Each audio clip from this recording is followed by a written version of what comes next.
Hi everyone, this is Maddie here in the Whittier Elementary greenhouse. I have decided to get some plants in the ground in anticipation of the students' return, hopefully in a couple of weeks. So I've planted some kale, some red Russian kale, I've planted some carrots and some beets. And I'm gonna do another bed of a different kind of kale. This is Delaware kale, so it's a little bit more green than the red Russian. And here we go.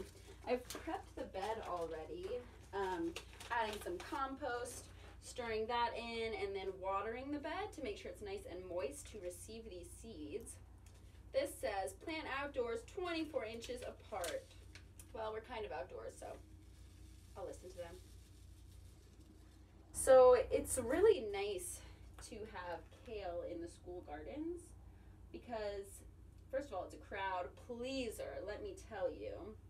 Students are always eager to eat the kale. Some of them even enjoy munching on the stems, which is just wonderful.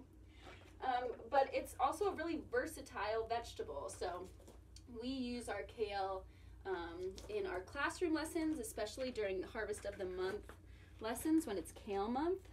And then we also use it for our Friday morning smoothies here at Whittier. So the first Friday of every month in the fall and the spring, we make smoothies for students and hand them out Friday morning before the bell. So we have Sprout Scouts after school club help harvest the kale, and then we have some student volunteers help us to make the smoothies the afternoon before. So kale's super versatile. That's why I'm planting a lot of it. It also is a cold hardy vegetable, so that means it can withstand these colder temperatures that we're still experiencing. So I went ahead and dug a hole with my finger. I went up to my first knuckle, between my first and second knuckle, and now I'm just dropping about 2 seeds in each hole. And I'm doing 2 just in case one of the seeds isn't viable. So hopefully we'll get at least 1 plant popping up.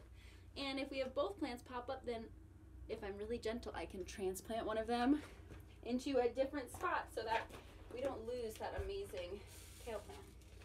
All right, now that I dropped the seeds in, I'm just gonna go back and cover up the holes nice and gently and wish my little seeds well. Good luck, little guys. You're gonna do amazing. You're gonna grow so big and so strong. You're gonna feed so many students and campers. I love you. I believe in you. Okay, grow strong, make me proud.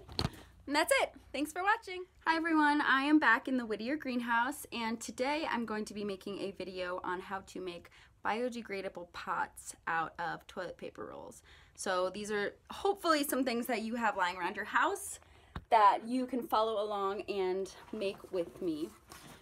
It's getting to be that time where we should be starting to plant seeds, at least inside, and we at Gallatin Valley Farm to School are lucky enough to have this Whittier greenhouse that we help maintain. So this is where our seeds will be living until they're ready to be moved outside or onto the Bob bus or into some raised beds at Story Mill Garden. So for our activity today, you will need toilet paper rolls, a pair of scissors. You'll also need some soil and some seeds. So I'm going to be starting some tomatoes today. It might seem a little bit early for that, but we have a ton of programming in the spring, summer, and fall, so the more tomatoes we can get started earlier, the better. So, to make our biodegradable pots, first thing you are going to do is cut 4 slits in the bottom of your toilet paper roll, and the slits are going to be about 1 inch down, and they're going to be on the bottom, on the top, on each sides. So, let me do this one here. The slits are going to go about 1 inch up.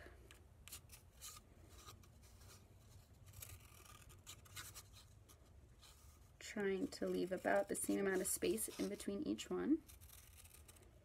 There we go. So it should look like that.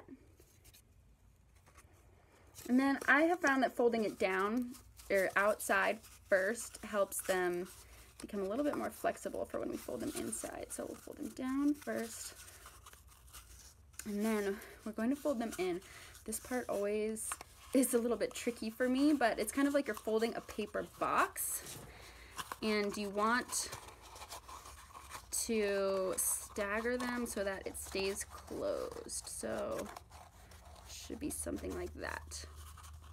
It doesn't have to look perfect, but that'll help hold the soil in place. There we go. Just like that.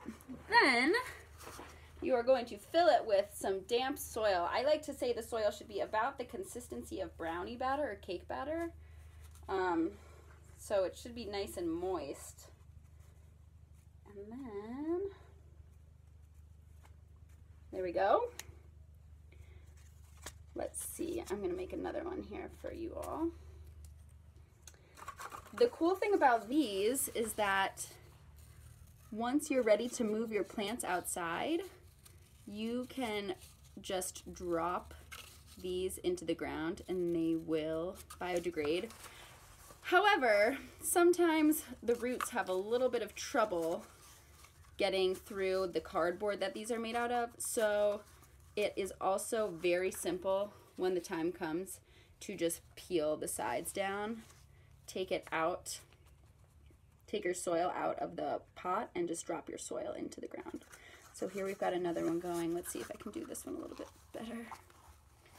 3, and then this first one comes up. This one goes down. There we go. That one looks a little bit better.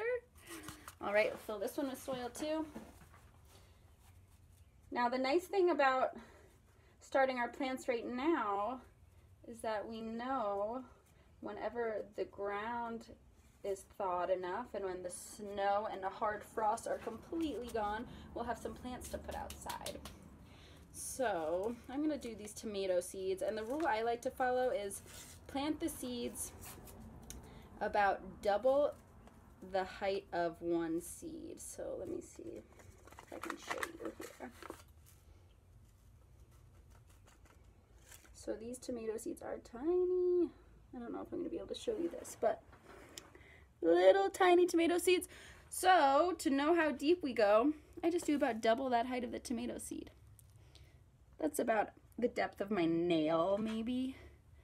Drop 1, drop 2, and I like to put 2 seeds, especially because these seeds are a couple of years old now, so you never really know if they'll be viable.